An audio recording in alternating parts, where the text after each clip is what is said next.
Assalamualaikum warahmatullahi wabarakatuh. Alhamdulillahirabbil alamin wa bihi nasta'in wa ala umurid dunya waddin. Wassalatu wassalamu ala asyrafil anbiya'i wal mursalin Sayyidina Muhammad wa ala alihi wa sahbihi ajmain, amma ba'du.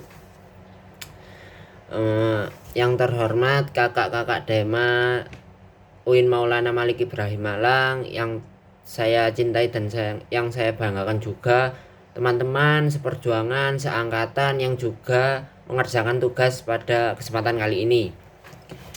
Pertama-tama marilah kita panjatkan rasa syukur kita kehadirat Allah Subhanahu wa taala, karena rahmat dan karunia-Nya kita bisa sampai di titik ini, bisa sampai belajar, bisa sehat selalu di titik ini. Kedua, sholawat serta salam tetap tercurahkan ke Nabi Muhammad Sallallahu Alaihi Wasallam, karena telah membawa kita dari zaman kegelapan ke jalan yang terang, ke jalan yang lurus di zaman Islam ini. Pertama-tama, perkenankan saya untuk mengenalkan diri saya dahulu. Nama saya Indra Mukti Wijaya Kusuma, NIM-nya 2106011117 dari Prodi Teknik Arsitektur Fakultas Sains dan Teknologi. Di sini saya akan menyampaikan sosialisasi tentang pentingnya 5M dan vaksinasi. Perlu kita ketahui, COVID-19 sudah ada di Indonesia sejak awal tahun 2020, teman-teman. Tapi kasus COVID-19 yang pertama kali ada di bulan Desember atau akhir tahun 2019. Makanya COVID-19 dinamai COVID-19 yang memiliki artian tahun 2019. Nah, teman-teman, dari tahun awal 2020 hingga sekarang pertengahan 2021, COVID-19 sangat memiliki dampak buruk bagi Indonesia dari segi ekonomi, dari segi kesehatan, dari segi pendidikan. Kenapa saya mengatakan demikian? Karena di segi kesehatan misalnya banyak orang, banyak korban jiwa, banyak orang yang terdampak, yang terkena penyakit COVID-19. Di bidang pendidikan ada sekolah yang terhambat, yang tidak bisa mengadakan pembelajaran tatap muka karena adanya COVID-19 ini. Terus di bidang ekonomi, dengan adanya PPKM ini, banyak pedagang-pedagang, banyak pengusaha-pengusaha yang ikut terkena dampak negatif dari PPKM karena COVID-19 ini, kawan-kawan. Makanya COVID-19 ini memiliki dampak yang sangat banyak untuk warga Indonesia. Tapi di sini saya akan membahas tentang 5M, cara mencegah COVID-19. Kita tidak bisa menghilangkan COVID-19, tapi kita bisa mencegah, kawan-kawan. Kita bisa mencegah COVID-19 dengan 5M. Yang pertama ada mencuci tangan. Rutin mencuci tangan hingga bersih adalah salah satu protokol kesehatan yang cukup efektif untuk mencegah penularan virus corona. Untuk hasil yang maksimal, kamu disarankan untuk mencuci tangan selama 20 detik. Itu minimal, teman-teman. Terutama saat sebelum masak, sebelum makan, setelah menggunakan kamar mandi, setelah menutup hidung atau setelah batuk. Penting juga mencuci tangan dari keluar rumah, harus cuci tangan agar tangan kita steril. Kalau tidak ada cuci tangan, ada sekarang hand sanitizer, teman-teman. Ada yang semprotan kecil yang bisa dibawa untuk kemana-mana. Ini sangat penting untuk menjaga tangan kita agar tetap steril. Yang kedua ada memakai masker. Dari awal masa pandemi, pemerintah sudah menyarankan agar selalu memakai masker jika kita keluar rumah.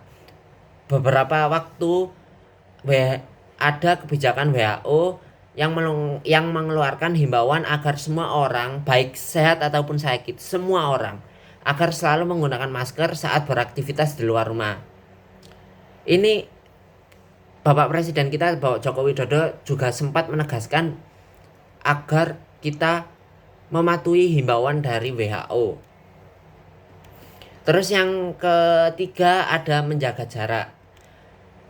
Protokol kesehatan lainnya yang perlu dipatuhi adalah menjaga jarak. Protokol kesehatan ini dimuat dalam Keputusan Menteri Kesehatan Republik Indonesia dalam Protokol Kesehatan bagi masyarakat di tempat fasilitas umum dalam rangka pencegahan dan pengendalian COVID-19. Nah, menjaga jarak ini penting teman-teman. Kenapa? Karena kalau COVID-19 yang kita ketahui adalah penyakit yang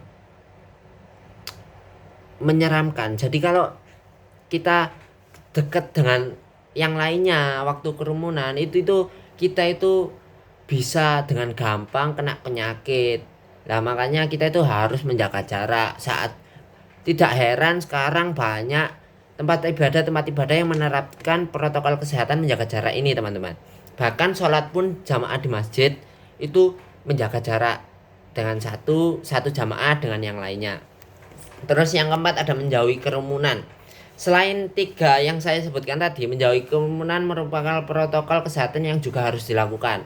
Kalau kita tidak, misalnya kita keluar rumah hanya untuk melakukan kegiatan yang tidak begitu penting, seperti mungkin ngobrol, ngopi, mungkin kita harus mengurangi kegiatan-kegiatan seperti itu agar kita menjauhi kerumunan. Itu tadi, kita menjauhi kerumunan itu sama dengan menjaga jarak. Jadi penting untuk kita untuk menjauhi kerumunan.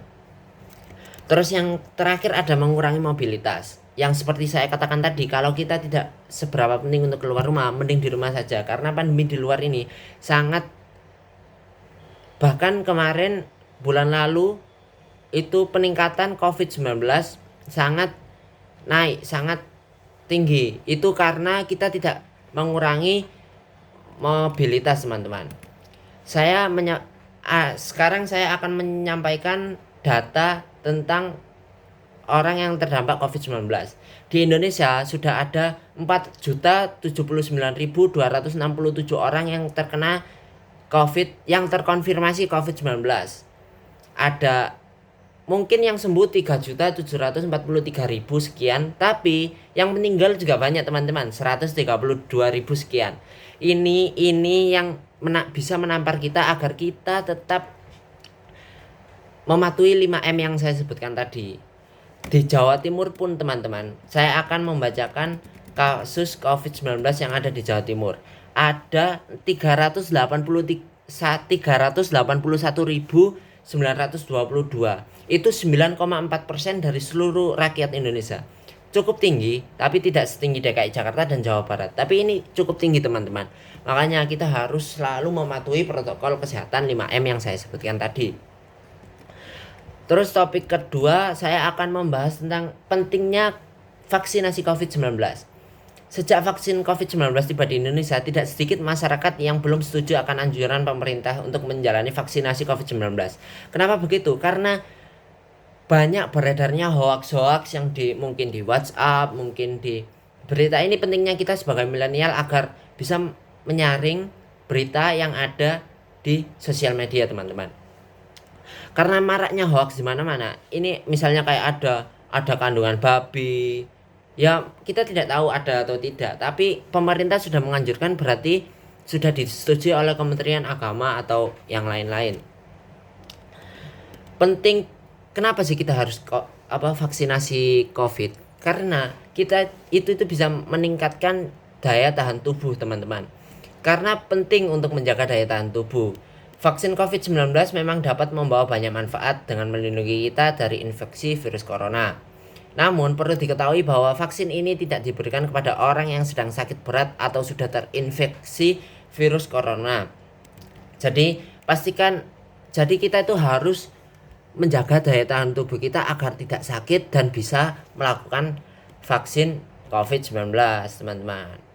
Ini ada cara-cara untuk meningkatkan daya tahan tubuh, seperti mengonsumsi makanan bergizi, rutin berolahraga, mengelola stres dengan baik, serta beristirahat yang cukup. Istirahat itu sangat penting, teman-teman, dan mengonsumsi makanan bergizi. Pokoknya kalau kita konsumsi makanan yang bergizi dan istirahat yang cukup, mungkin bagi saya ini cukup untuk meningkatkan daya tahan tubuh kita agar kita bisa vaksin. Karena kalau kita sakit, kita tidak bisa vaksin, teman-teman. Di samping menjaga daya tahan tubuh, kita perlu menerapkan protokol kesehatan yang saya sebutkan tadi. Maka mungkin itu saja yang dapat saya sampaikan. Protokol kesehatan 5M, mencuci tangan, menjaga jarak, menjauhi kerumunan, mengurangi mobilitas, dan memakai masker ini cukup untuk kita menjaga daya tahan tubuh kita agar kita bisa vaksin COVID-19, teman-teman. Jadi mungkin itu saja yang saya dapat sampaikan. Mohon maaf jika ada salah. Wassalamualaikum warahmatullahi wabarakatuh.